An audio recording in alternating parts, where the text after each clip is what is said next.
Friends all স্বাগতম মোৰ online education channel. Friends all আমাৰ যেটো নতুনকৈ ৰিকমেণ্ড আহি পৰিছে সেইটো ইণ্ডিয়ান কোষ্ট গাৰ্ড ৰিকমেণ্ড আহিছে। ফ্ৰেণ্ডছ অল ইয়াত চাব পাৰে আপোনালোকে এণ্ড যেটো ইণ্ডিয়ান কোষ্ট গাৰ্ড যেটো ৰিকমেণ্ড আহি পৰিছে যেটো পোষ্ট নেমটো হ'ব নাবিক এণ্ড যেটো জিডি এণ্ড ভেকেঞ্চিজ 320টা আহিছে যেটো কেটেগৰী হ'ব ডিফেন্সৰ এণ্ড যেটো জব লোকেশ্যন অল ইণ্ডিয়া হ'ব এপ্লিকেশ্যন মোডটো অনলাইন হ'ব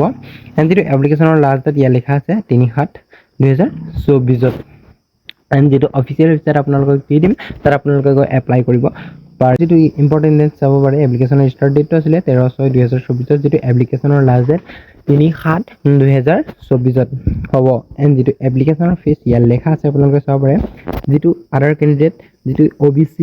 জেনেৰেল তাৰ বাবে 300 টকা দিব লাগিব যিসকল কেণ্ডিডেট OBC আৰু জেনেৰেল হয় তেওঁলোকে 300 দিব লাগিব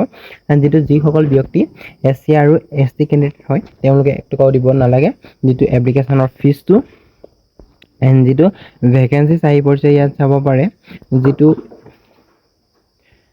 যেটো ইউআৰ কাৰণে জেনেৰেল ইউআৰ কাৰণে 102টা যেটো পোষ্ট খালী হৈছে যেটো নৰ্থ ইষ্ট ৱেষ্ট ইয়াত লেখা আছে ভালদৰে চাই পেলাই আপোনালোকে এপ্লাই কৰিব পাৰিব যেটো EWS ৰ কাৰণে 25টা টোটেল এণ্ড যেটো OBC ৰ কাৰণে 82 টোটেল যেটো ST ৰ কাৰণে 10টা এণ্ড যেটো SC ৰ কাৰণে 41টা টোটেল ভেকেঞ্চিজ আহি পৰিছে আপোনালোকে চাব পাৰিব 260টা এণ্ড যেটো ইয়াত চাব পাৰে এক্সট্ৰাকে ইয়াত লিখা আছিলে যেটো পোষ্ট নেম চাব পাৰে যেটো মেকানিক্যাল যান্ত্ৰিক মেকানিক্যাল যেটো ইয়াতো ইলেক্ট্ৰিক্যাল এলা আছে ইয়াত ডিপাৰ্টমেণ্ট वाइज যেটো ভেকেঞ্চিজ আহিছে আপোনালোকে চাই পেলাই এপ্লাই কৰিব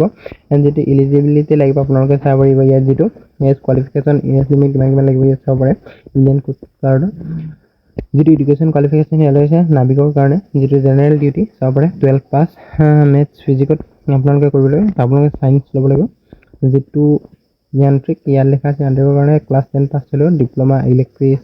ইলেক্ট্ৰিকেল যেটো মেকানিক্যাল ইলেক্ট্ৰনিক্স যেটো টেলিকম কমিউনিকেশ্যন যেটো radio' power and engineering duration 4 years দিব লাগিব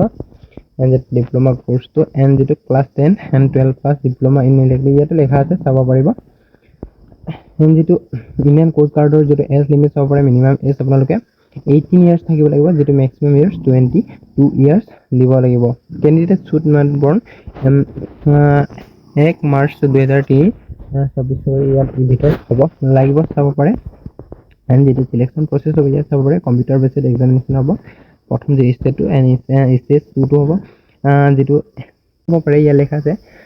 assessment and adaptability টেষ্ট হ'ব তাৰপিছত ফিজিক্যাল ফিটনেস টেষ্ট হ'ব ডকুমেন্ট ভেৰিফিকেশন হ'ব তাৰপিছত ৰিক্ৰুইটমেন্ট মেডিকেল এক্সামিনেশন হ'ব এণ্ড ষ্টেজ 3 টো হ'ব document verification final medical recruitment and INS সিলকা হ'ব ইয়াত চাব পাৰে তাতে আপোনালোকে এপ্লাই কৰিব পাৰিব যেটো 4টা ষ্টেজ আছে হেতে আপোনালোকে পাৰ কৰিব লাগিব তেতিয়া আপোনালোকৰ যেটো লিষ্টটো নাম আহিব এণ্ড ফ্ৰেণ্ডসকল ভিডিওটো কেনেকুৱা লাগিল কমেন্ট সেকশনত কৰিব আৰু কেনেকৈ এপ্লাই কৰিব ইয়াত লিখা আছে আপোনালোকে ভালদৰে চাই পেলাই এপ্লাই কৰিব পাৰিব আৰু নিজৰ ফ্ৰেণ্ডসকলক যিমান পাৰে শ্বেয়াৰ কৰি দিব